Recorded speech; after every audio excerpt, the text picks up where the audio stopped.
محمد محمد محمد رسول اللہ رسول اللہ رسول اللہ محمد رسول اللہ۔ اپنی بعثت کے مقصد اور سلسلے کی ترقی کے بارے میں بیان فرماتے ہوئے مخالفین کو آپ مخاطب کرتے ہوئے فرماتے ہیں کہ میرے آنے کے دو مقصد ہیں۔ مسلمانوں کے لیے یہ کہ اصل تقوی اور طہارت پر قائم ہو جائیں، وہ ایسے سچے مسلمان ہوں جو مسلمان کے مفہوم میں اللہ تعالیٰ نے چاہا ہے، کامل فرمانبرداری کے ساتھ اللہ تعالیٰ کے احکامات کی پیروی کرنا۔ اور عیسائیوں کے لیے آپ نے فرمایا دوسرا مقصد کیا ہے؟ عیسائیوں کے لیے کثر صلیب ہو اور ان کا مصنوعی خدا نظر نہ آوے، دنیا اس کو بالکل بھول جاوے اور خدا واحد کی عبادت ہو۔ فرمایا کہ میرے ان مقاصد کو دیکھ کر یہ لوگ میری مخالفت کیوں کرتے ہیں؟ انہیں یاد رکھنا چاہیے کہ جو کام نفاق طبعی اور دنیا کی گندی زندگی کے ساتھ ہوں گے وہ خود ہی اس زہر سے ہلاک ہو جائیں گے۔ اگر یہ میرے دل میں کوئی منافقت ہے، گند ہے، تو پھر ایسے کاموں میں برکت نہیں پڑتی، بلکہ وہ ان کے نتیجے فوراً ظاہر ہو جاتے ہیں، وہ تو ہلاک ہو جائیں گے، ختم ہو جائیں گے۔ فرمایا کہ کیا کاذب کبھی کامیاب ہو سکتا ہے؟ ان اللہ لا یہدی من ہوا مسرف کذاب، کہ یقیناً اللہ تعالیٰ اسے ہدایت نہیں دیتا جو حد سے بڑا ہوا اور کذاب سخت چھوٹا ہو۔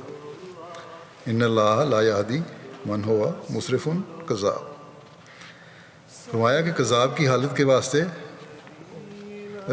ہلاکت کے واسطے اس کا کذب ہی کافی ہے۔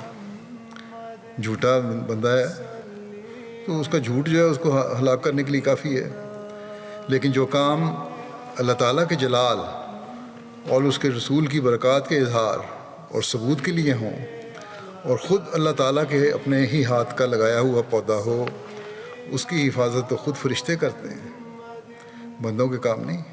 جب اللہ تعالیٰ نے اس کام کو شروع کیا ہے تو اس کے فرشتے اس کی حفاظت کرتے ہیں۔ کون ہے جو اس کو تلف کر سکے؟ چیلنج ہے یہ۔ جتنی مخالفت ہوتی ہے اتنی جماعت احمدیہ کے اللہ تعالیٰ کی حفاظت ترقی ہوتی ہے۔ فرمایا کہ یاد رکھو میرا سلسلہ اگر میری دکانداری ہے تو اس کا نام و نشان مٹ جائے گا، لیکن اگر خدا تعالیٰ کی طرف سے ہے اور یقیناً اس کی طرف سے ہے تو ساری دنیا اس کی مخالفت کرے، یہ بڑھے گا اور پھیلے گا اور فرشتے اس کی حفاظت کریں گے۔ اگر ایک شخص بھی میرے ساتھ نہ ہو، فرماتے ہیں اگر ایک شخص بھی میرے ساتھ نہ ہو اور کوئی بھی مدد نہ دے، تب بھی میں یقین رکھتا ہوں کہ یہ سلسلہ کامیاب ہوگا۔ فرمایا کہ مخالفت کی میں پرواہ نہیں کرتا، یہ تو ہوتی ہے، میں اس کو بھی اپنے سلسلے کی ترقی کے لیے لازمی سمجھتا ہوں۔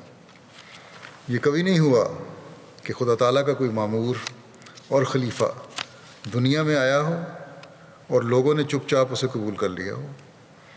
دنیا کی تو عجیب حالت ہے، انسان کیسا ہی صدیق فطرت رکھتا ہو مگر دوسرے اس کا پیچھا نہیں چھوڑتے، وہ تو اعتراض کرتے ہی رہتے ہیں۔